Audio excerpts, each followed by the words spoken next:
Hey everyone, it's Nico, here with a new indie release that's pretty likely to fly under the radar. And this is a boomer shooter, which is not really a genre that I cover a lot. It's only going to be available on Steam, and this is Quartermain and the Cult of Cthulhu. And in this, you're going to take on the role of Aloysius Quartermain, and your main objective is to sneak a 12,000-year-old artifact out of Nazi Germany. And how are you going to accomplish this? Simple. Just lay waste to everything in your path. Now, this is very, very obviously inspired by Wolfenstein 3D, and that's kind of what drew me to it, because that was my first boomer shooter that I ever played, long before it was even called a boomer shooter. So that gameplay style really needs to appeal to you if you're going to have any interest in this. This isn't a game that's going to change your mind on the genre if you don't like other games in this style. This is catered towards players that already enjoy these style of games. So keep that in mind. It plays exactly how you'd expect. Your main objective is each level is going to have a start and an end. You're going to lay waste to tons of enemies, collect ammo and health pickups. There's hidden secrets, and you're gonna of course have to get some colored keys to open certain doors as well. Now, this does have a bit more story focus to it. You don't necessarily have to engage in it if you don't want to, because a lot of the story is told through dialogue by interacting with NPCs. And these are usually in the beginning or in the end of certain missions. And certain missions are also like little interludes where you simply can just talk to the NPCs that are available there, or just go a room or two over and boom, you're on the next level, blasting away all over again. Now, as far as the gameplay goes here, there is actually quite a bit of variety, because there's a ton of different types of enemies that you're going to lay waste to. Not only is there Nazis, there's also cultists, there's robots, and there's even monsters. So there's a good bit of variety here, and a lot of the enemies are enjoyable to lay waste to. They have different attacks. Some of them are a bit faster, others are a little bit more reliant on shooting projectiles at you. There are boss fights, and from what I experienced, there are a few of these. They all play similar in their core design because they all have an attack that shoots a projectile that you can destroy. And this is pretty important because this is going to be how you make sure you don't run out of ammo during these fights. And that's a really good design element, because if you're low on ammo and you get to one of these boss fights, it would be nearly impossible to overcome that. And that might seem like, well, duh, but honestly, I have played shooters like this that didn't have ammo during boss fights or any way to regain it. So that was actually a roadblock if you got there with low ammo. So I'm pretty happy to see that that's included. It makes a lot of sense. Each of the levels here are quite varied in their designs. It does start you out, and this game just fundamentally is pretty linear, but it starts you out pretty simple. There's not a whole lot of exploration going on. Of course, there are hidden secrets, and from what I can tell, a lot of these are really well hidden because I don't feel like I found a ton of them.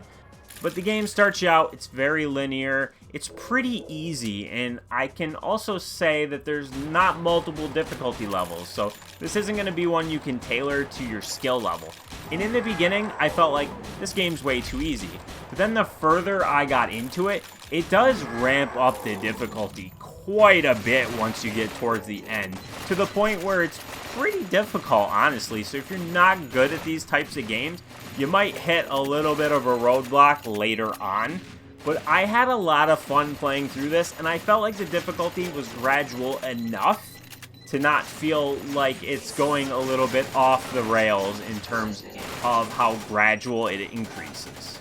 I think they did a great job with the art here and really mimicking the style of early 90s shooters that they were going for, and that's both good, but it does also have some faults. There's times where there's elements of that really shouldn't be, because the sprites of the characters are flat, So when you're up on high ground, you're looking down. They're literally like cardboard cutouts, and it's hard to shoot them from above. It's not quite like Doom. It's more like Wolfenstein 3D, where they're flat, but they're looking at you all the time and being drawn that way. So if you get above them, it's a little bit awkward. And then additionally, some of the larger levels, you can see them rendering in the distance. And it's very distracting when you're moving around, blasting away, and it's just like rendering in and popping in and out. I just don't really know why it was designed that way. There are some liberties that I feel should have been taken to make this a little bit better and a little bit more modern. And they didn't need to stick quite so close to the source material, but I digress. They did. One more negative I do want to mention about the visuals, though, is that it's rendering at a pretty low resolution, and currently that's the only resolution it will render at.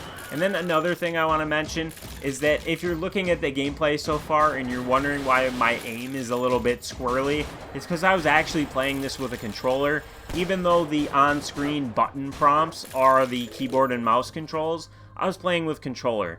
Sure, my Xbox controller works, but it's not really natively supported, so it's a bit awkward, and I do wish that controller support had the proper on-screen prompts so that I wasn't having to just push buttons and figure out what does what. The game does control really great, and playing this on controller, I didn't feel like I was really at a disadvantage, even though it doesn't have any controller-specific settings like aim assist or anything like that. And then also, shooting enemies is really satisfying, but there are times where the hit detection's a little bit off. Maybe you noticed this, maybe you didn't.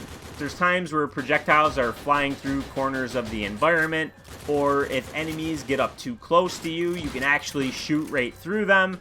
The hit detection's a little bit wonky in these instances, but for the most part, if they're in that mid to long range, if you're landing your shots, you're landing your shots, no problem there. I do want to also tip my hat at the music, which I thought was pretty good and did add to that tense feeling as I played through this. And my last complaint really is just that there are some bugs and visual oddities and things that I noticed while playing through. I was playing this prior to release, so it's possible, I guess, that some of these things could be ironed out by the time the game does release. But I had one bug in particular that I can't show you how I triggered it because I wasn't recording.